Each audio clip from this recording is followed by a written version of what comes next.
Assalamualaikum warahmatullahi wabarakatuh. A'udzubillah, bismillah, alhamdulillah, wala haula wala quwata illa billah. Ilahi anta maksudi waridhoka matlubi, a'tini mahabbataka wa ma'rifataka wa a'tini ma'aka abada. Amma ba'du. Alhamdulillah wa syukru ala ni'amillah. Abah tiasa deui ngabahas tina masalah hukum fikih rukun salat nu kamari parantos tuntas parantos beres ti ngawitan sampai akhir. Ayeuna Abah ngajelaskeun rukun salat anu 13 teh kabagi 3 rukun. Aya rukun qalbi, aya rukun qauli, aya rukun fa'li. Rukun qalbi hiji nyata niat. Niat kaula salat fardu dohor misalna. Tos dibahas di payun tina niat teh kedah ngamuqaronahkeun ngabarengkeun anu 3. Qasdiyah usoli Arabna sejak kaula salat sunnahna. Fardiyah fardu meureun. Ta'iniyah ta'in nangtukeun dohor naha asar magrib jeung saterasna. Jadi ngucapkeun Allahu Akbar tina lisan, niatna dina hate sejak kaula salat fardu dohor. Nah jadi imam, nah makmum, namun parid salat nyorangan. Eta rukun qalbi eta. Wa mahalluha fil qalbi, tempatnya teh dina hate. Kadua aya rukun qauli. Dina salat rukun qauli teh aya 5. Rukun teh kawajiban, qauli teh ucapan, qauli teh mantap kada ka kuping ku urang.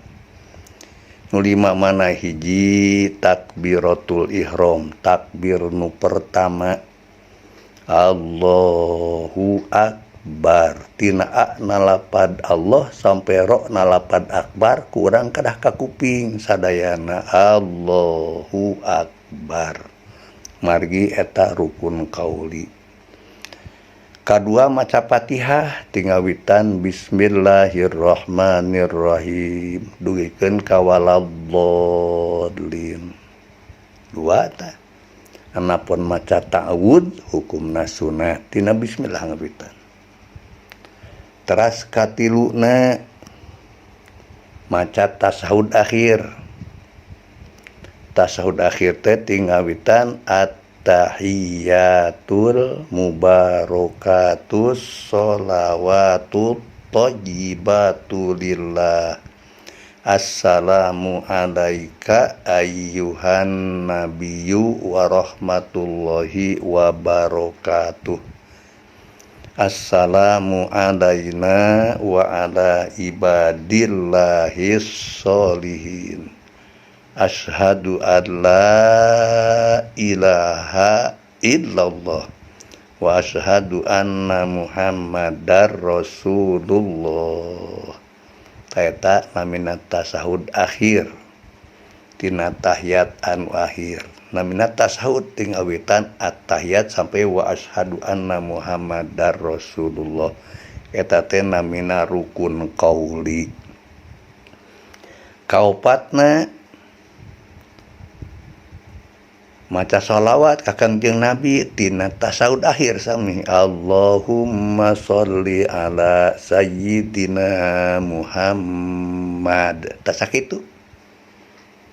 Opata anapun wa ala ali sayyidina Muhammad eta mah sunat abad. Kalimana awe salam anu kahiji assalamualaikum eta tina salam terus jelaskeun kamari kade lapad assalam dimakrifantkeun ku alif lam kedah assalamu diheulakeun alaikumna pandeurikeun assalamualaikum kumaha lamun dibalikeun alaikumussalam kayaknya nggak tahu gengan pada makruh tamah tegalib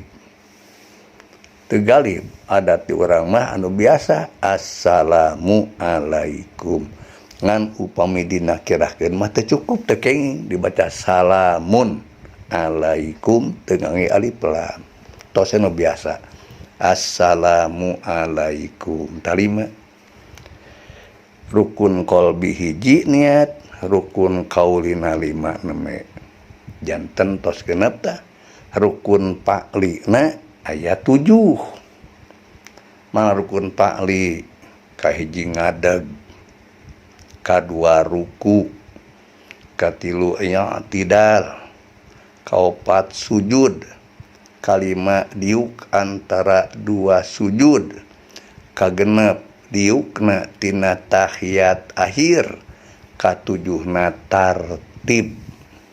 martibkeun takdimu ma taqaddama wa ta'khiru ma ta'akhkhara ta eta sakitu jadi rukun salat anu 13 teh rukun qalbi na hiji rukun kauli na 5 rukun rukun pakli na aya 7 hiji rukun kolbi 5 rukun kauli genep tah terus 7 rukun pakli 7 siki janten jumlah 13 eta rukun salat anu 13 anu dietang tumakninah dihijikeun sareng rukuna sareng i'tidalna sareng sujudna dihitung hiji janten 13 cenah aya niatul huruj eta mah sunah eta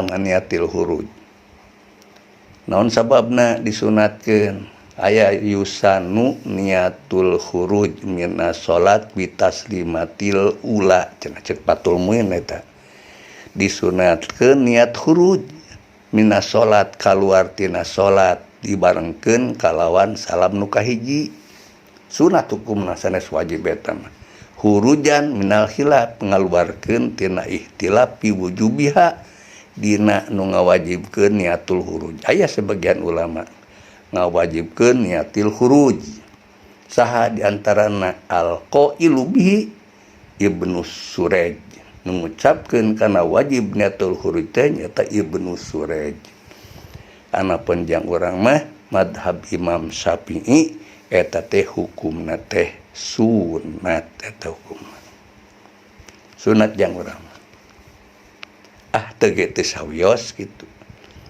an Ibnu Suraj mah lamun cenah teu niat dengan niatan niatul huruj berarti rukunna tinggalin hiji barang ngetong seremutan tos we anu 13 we lah anu sok biasa kurang dilaksanakeun taina salangkungna ngajelaskeun saat kumaha dina salam tina salam jang makmum antosan beresna salam imam nu kadua cek imam teh assalamualaikum nu kahiji assalamualaikum nu kadua urang haranu di dinya assalamualaikum urang nu kahiji teras anu kadua gitu panderi nuturkeun eta sunahna kitu lamun dibarengkeun kumaha kenging mangan makruh hukumna dibarengkeun mah makruh rukun qauli dibarengkeun makruh kenging mangan saya nama tos lah salamna urang sebagai makmum